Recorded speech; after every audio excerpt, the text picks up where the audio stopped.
Amen. Praise the Lord. இப்போது வேதத்தில் உள்ள பழைய ஏற்பாடு ஆகமங்கள், புதிய ஏற்பாடு ஆகமங்கள் பார்ப்போமா?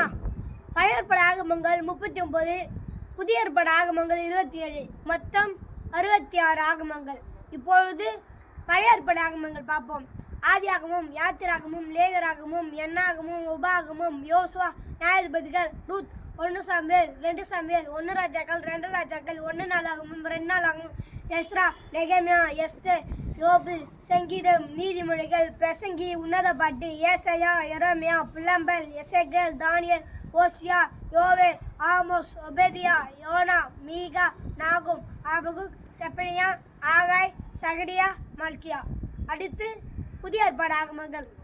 மத்தேயு, மார்க்கு, லூக்கா, யோவான், அப்போஸ்தலருடைய நடபடிகள், ரோமர், 1 கொரிந்தியர், 2 கொரிந்தியர், கலாத்தியர், எபேசியர், பிலிப்பியர், கொலேசியர், 1 தெசலோனிக்கேயர், 2 தெசலோனிக்கேயர், 1 தீமோத்தேயு, 2 தீமோத்தேயு, தீத்து, பீலமோன், எபிரேயர், யாக்கோபு, 1 பேதுரு, 2 பேதுரு, 1 யோவான், 2 யோவான், 3 யோவான், யூதா, வெளிப்படுத்தின விசேஷம். ஆமென்.